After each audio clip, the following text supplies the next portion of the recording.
Hello students, class 10th में हमारा जो चैप्टर चल रहा है वो है द्विघात समीकरण। और इस चैप्टर की जो प्रश्नावली है 4.3 नई बुक के हिसाब से प्रश्नावली 4.3 है। तो इस प्रश्नावली 4.3 का जो क्वेश्चन नंबर 2 है वो हम इस वीडियो में डिस्कस करने वाले हैं। ठीक है, तो आप भी अपनी बुक खोल लें और चेक कर लें ये क्वेश्चन क्या है। मैं पढ़ दे रहा हूँ क्या करना है क्वेश्चन में। निम्न प्रत्येक द्विघात समीकरण में k का ऐसा मान ज्ञात कीजिए कि उसके दो बराबर मूल हों। अब इस प्रश्न में एक शब्द यूज किया है कि k का मान ज्ञात कीजिए कि जो दिए गए आपके द्विघात समीकरण हैं इनके दो बराबर मूल हों। तो क्वेश्चन को कैसे सॉल्व करना है इसमें आपने, तो बच्चों वो क्वेश्चन मैंने यहाँ पर भी लिख रखा है। तो हम क्वेश्चन नंबर 2 का जो है वो फर्स्ट पार्ट कर रहे हैं और ये हमें एक द्विघात समीकरण दे रखा है। इस द्विघात समीकरण में ये जो k है हमें इसका मान निकालना है और इसका मान निकालने के लिए एक कंडीशन दे रखी है कि जो ये द्विघात समीकरण है इसके दो बराबर मूल हैं।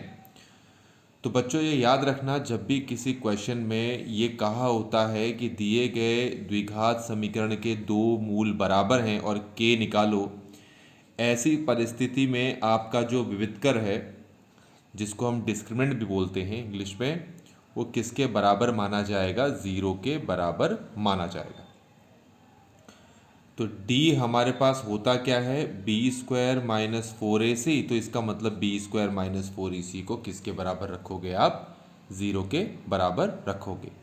ये काम आपको तब करना है, ये जो मैंने यहाँ बताया ये काम आप तब करेंगे जब आपको क्वेश्चन में दे रखा है। प्रूफ नहीं करना है, प्रूफ करने के लिए नहीं कहा है, दे रखा है आपको क्वेश्चन में कि इसके दो बराबर मूल हों तो k का मान ज्ञात करना है। तो इतना लिखने के बाद अब आपको क्या करना है कि ये जो द्विघात समीकरण है इससे आपको a निकालना है। क्या निकालना है? a निकालना है, b निकालना है और c निकालना है। तो बच्चों मैं आपको बता दूं, ये जो द्विघात समीकरण है इस द्विघात समीकरण का एक स्टैंडर्ड फॉर्म होता है जो होता है ax² bx plus c equal to 0। तो अगर आप इसको और इसको कंपेयर करते हैं तो आपको पता चलता है कि जो x² है इसके आगे जो नंबर है जिसको कि x² का गुणांक कहते हैं वो असल में a है।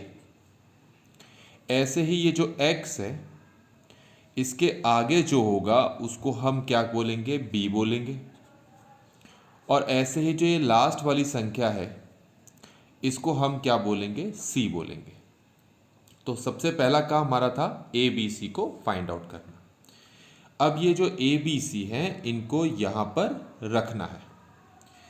b की जगह मैं क्या रखूँगा? k। तो ये हो जाएगा k का स्क्वायर माइनस 4, बीच में कौन सा साइन है? मल्टीप्लाई। a की जगह क्या रखूँगा मैं? 2। फिर यहाँ पर भी बीच में क्या है? मल्टीप्लाई। और c की जगह क्या रखूँगा बच्चों? 3 इक्वल टू 0। यहाँ तक समझ में आ गया होगा आपको। अब ये k² माइनस इनको मल्टीप्लाई करो, 4 2 ज़ा 8। पहले इसको इससे मल्टीप्लाई किया तो 8 आया, अब उस 8 को इससे मल्टीप्लाई करो तो कितना आ गया? 24 इक्वल टू 0। ये आ गया होगा समझ में आपको।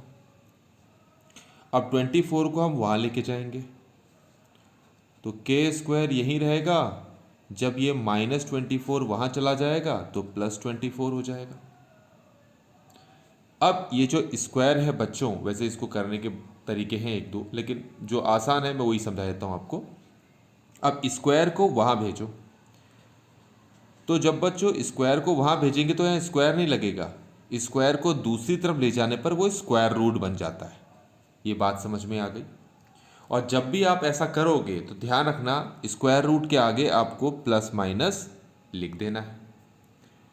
अगर एग्जाम में यही क्वेश्चन आता है तो यहाँ तक भी छोड़ सकते हो, कोई प्रॉब्लम नहीं।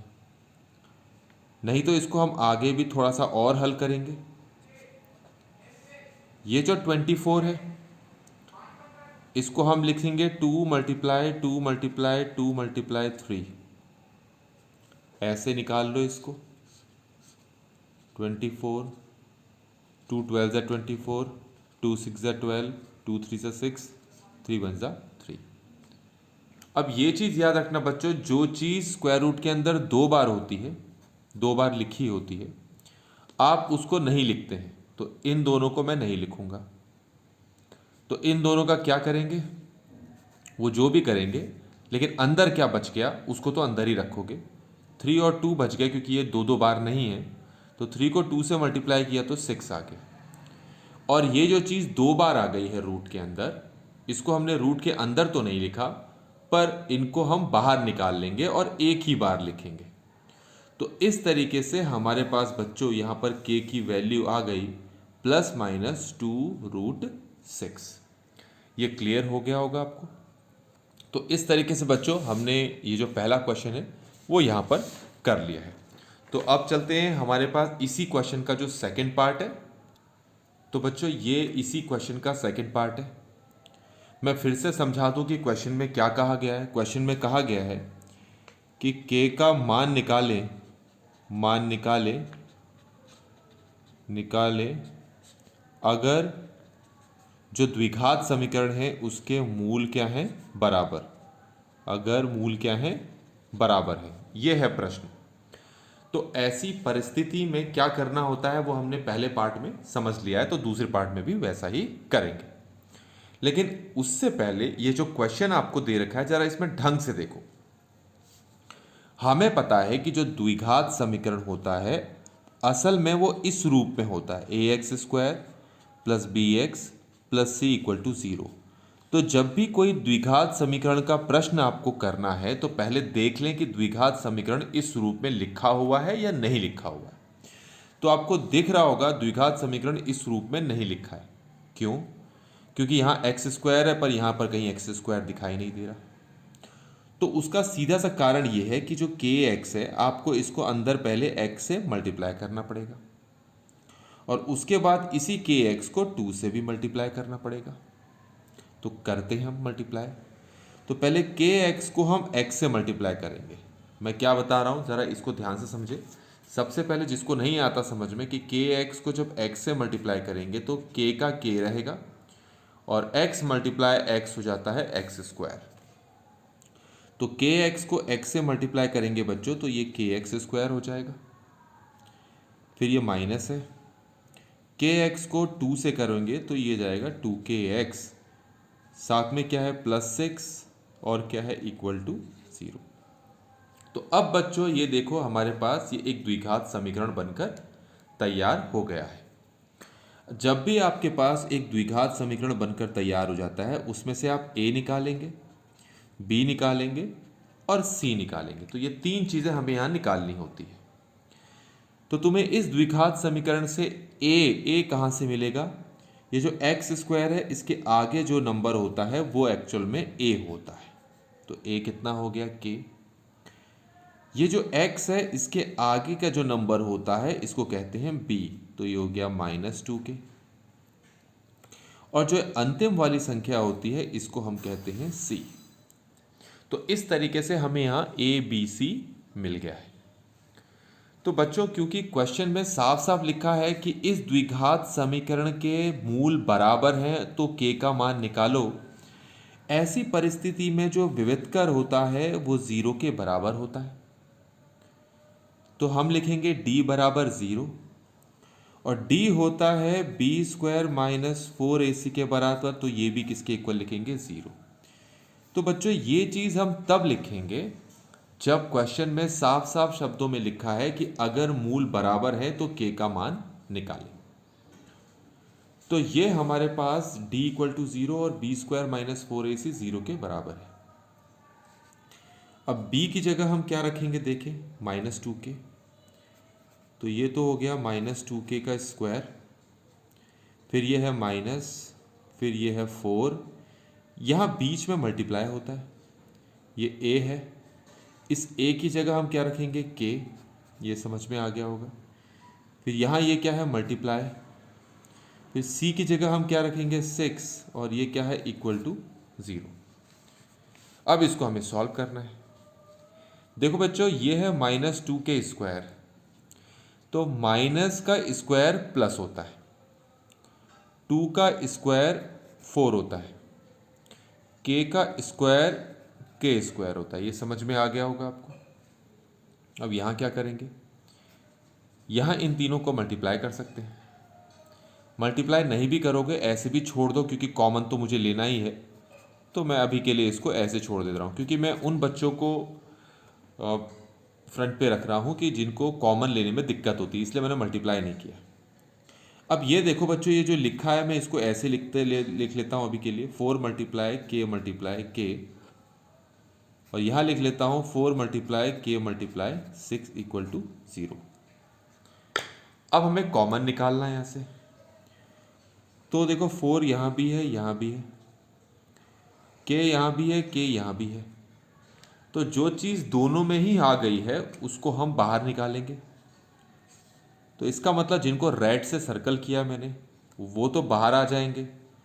तो फिर यहाँ से क्या बच गया, ये के बचा, ये माइनस बचेगा, ये 6 बचेगा, तो बाहर आपके पास कितना है 4k, और ये कितना हो गया 0। यहाँ तक समझ में आ गया होगा बच्चों। क्योंकि ये पूरा का पूरा 0 के इक्वल है, तो इसका मतलब हो गया ये 4k भी जो है वो 0 के इक्वल होगा, और ये जो k -6 है ये भी किसके इक्वल होगा, 0 के इक्वल होगा। अब इन दोनों से हमें k की वैल्यू निकालनी है। इससे कैसे निकालेंगे, इसमें k का k रहेगा, 4 0 के नीचे आ जाएगा, तो ये 0/4 हो गया। यहाँ पर -6 यहाँ चला जाएगा, तो k की वैल्यू -6 वहाँ जाकर +6 हो जाएगा, तो देखो k की वैल्यू 6 आ गई।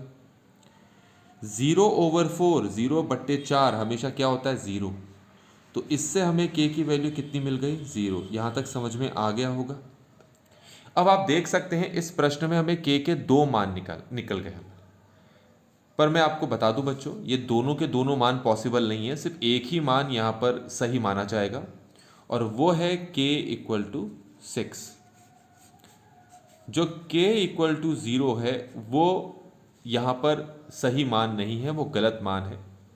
गलत मान इन द सेंस कि हमारा आंसर ये होगा, इसको आंसर नहीं मानेंगे हम।